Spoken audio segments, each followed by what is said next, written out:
ভারতেও জিতে গেল জেনজিরা। তাদের আন্দোলনের মুখে অবশেষে কেন্দ্রীয় শিক্ষামন্ত্রী ধর্মেন্দ্র প্রধান পদত্যাগ করেছেন। তিনি পদত্যাগ না করা পর্যন্ত এমন অবস্থা দাঁড়িয়েছিল যে জেনজি এবং নরেন্দ্র মোদীর সরকার যেন মুখোমুখি অবস্থানে। যে কোনো সময় রাষ্ট্রীয় বাহিনীর সঙ্গে জেনজিদের একটা বড় সংঘর্ষ বেঁধে যেতে পারত, এমনটাই বলছিলেন বিশ্লেষকেরা। তবে কি সেটা আপাতত থেমে গেল? মোদী সরকার কি হেরে গেল তরুণ শিক্ষার্থীদের কাছে, নাকি ভয়ে দাবি মেনে নিল? কিন্তু আন্দোলন করা শিক্ষার্থীদের তো আরো দাবি আছে। সেগুলো সমাধান করবে না মোদী সরকার? সরকারকে 24 ঘন্টার আলটিমেটাম দিয়ে শুক্রবার ককরোচ জনতা পার্টি সিজেপি জানিয়েছিল, ধর্মেন্দ্র প্রধান পদত্যাগ না করলে বা তাকে অপসারণ করা না হলে তারা আবারও সংসদের দিকে পদযাত্রা করবে। আন্দোলনকারীদের সাফ কথা ছিল, শিক্ষামন্ত্রীকে পদত্যাগ করতেই হবে, কারণ শিক্ষা খাতে একের পর এক বিতর্ক, পরীক্ষা ব্যবস্থাপনায় ব্যর্থতা এবং সরকারের জবাবদিহির অভাব।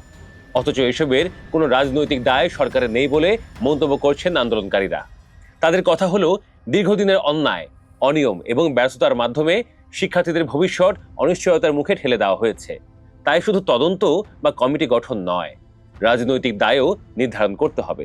জেনজি আন্দোলনকারীদের যুক্তি, একটি গণতান্ত্রিক ব্যবস্থায় বড় ধরনের প্রশাসনিক ব্যর্থতার পর সংশ্লিষ্ট মন্ত্রী রাজনৈতিক দায় স্বীকার করা একটি প্রতিষ্ঠিত নীতি।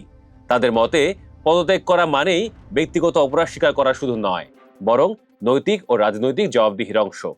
তারা মনে করেন, মন্ত্রী পদত্যাগ হলে সরকার একটি শক্ত বার্তা দিতে পারবে যে শিক্ষার্থীদের ভবিষ্যৎ নিয়ে অবহেলা আর সহ্য করা হবে না। সেটাই কি তবে প্রতিষ্ঠিত হলো? বিশ্লেষকদের মতে সরকার এসব দাবি ও অভিযোগ মেনে নিচ্ছে, এর মানে হলো দায় স্বীকার করা। কিন্তু আন্দোলনরত শিক্ষার্থীদের তো আরো দাবি আছে। তাহলে কি আছে ভারতের ভাগ্যে? এইসব অব্যবস্থাপনা, অনিয়মের শিকার হয়ে যারা আত্মাহুতি দিল, তাদের ব্যাপারেই বা সিদ্ধান্ত কি হবে? এটাও একটা প্রশ্ন। আপনাদের মতামত কমেন্টে জানিয়ে ফেলুন তো ঝটপট। দ্য ওয়ে ওয়ার্ল্ড আরো চমৎকার বিশ্লেষণ নিয়ে আপনাদের সামনে হাজির হবে। সরকারের অবস্থান হলো, অভিযোগগুলো তদন্ত চলছে এবং অনিয়মে জড়িতদের বিরুদ্ধে আইন অনুযায়ী ব্যবস্থা নেওয়া হচ্ছে।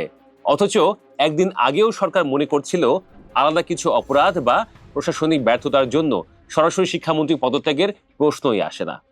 তাছাড়া সরকার আরো বলছে, পরীক্ষা ব্যবস্থাকে আরো নিরাপদ ও স্বচ্ছ করতে নতুন প্রযুক্তি, কঠোর নজরদারি এবং আইনি ব্যবস্থা গ্রহণ করা হয়েছে। তাই আন্দোলনকারীদের উচিত আন্দোলন করার বদলে চলমান সংস্কারের ফলাফলের জন্য অপেক্ষা করা। জেনজিরা এখন ঘরে ফিরে যাবে কি? কি মনে হয় আপনাদের? তাদের তো সব দাবি এখনো পূরণ হয়নি।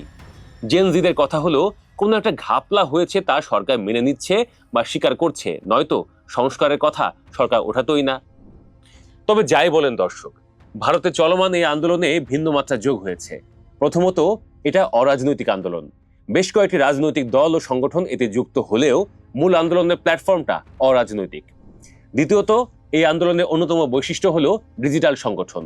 সামাজিক যোগাযোগ মাধ্যম, অনলাইন ক্যাম্পেইন, হ্যাশট্যাগ এবং অল্প সময়ের মধ্যে লাখো শিক্ষার্থীর অংশগ্রহণ, সব মিলিয়ে জেনজিদের প্রতিবাদ প্রচলিত ছাত্র ও যুব আন্দোলনের তুলনায় আলাদা মাত্রা পেয়েছে। তৃতীয়ত, আন্দোলনকারীরা প্রচন্ড রকম আপোষহীন। তাদের সহজ দাবি কেবল একটি পরীক্ষা বা একটি ঘটনার বিচার নয়, বরং একটি নির্ভরযোগ্য, স্বচ্ছ এবং জবাবদিহিমূলক শিক্ষা ব্যবস্থা গড়ে তোলা। আন্দোলনকারীদের মতে শিক্ষামন্ত্রী পদত্যাগ না করা বা তাকে অপসারণ না করানোর বদলে সংস্কারের আওয়াজ সরকার তুলেছিল। এর মানে হলো সরকার মূল সমস্যা এড়িয়ে চলছে। এমন কথা উঠছে, বর্তমান সরকারের অধীনে পরীক্ষা ব্যবস্থার আমূল সংস্কার বা নিরপেক্ষ তদন্ত সম্ভব নয় বলে শিক্ষার্থীরা মনে করছেন।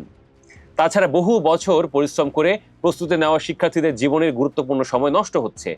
এর বিপরীতে সরকারের পক্ষ থেকে কোনো সুনির্দিষ্ট সমাধান না পাওয়ায় ক্ষোভ দ্বিগুণ হয়েছে। দাবি পূরণ না হলে আবারও সংসদের সামনে যাওয়ার ঘোষণা ছিল শিক্ষার্থীদের। এমনিতেই সংসদে ভারতের বর্ষাকালীন অধিবেশন হওয়া নিয়ে অনিশ্চয়তা তৈরি হয়েছে। অধিবেশন না হওয়া মানে হলো রাষ্ট্র পিছিয়ে পড়া। বিশ্লেষকদের মতে পুরো বিষয়টি এখন কেবল একজন শিক্ষামন্ত্রী পদত্যাগের দাবিতে সীমাবদ্ধ নেই। এটি ভারতের উচ্চশিক্ষা, পরীক্ষা ব্যবস্থা এবং তরুণ প্রজন্মের রাষ্ট্রের প্রতি আস্থার প্রশ্নে পরিণত হয়েছে।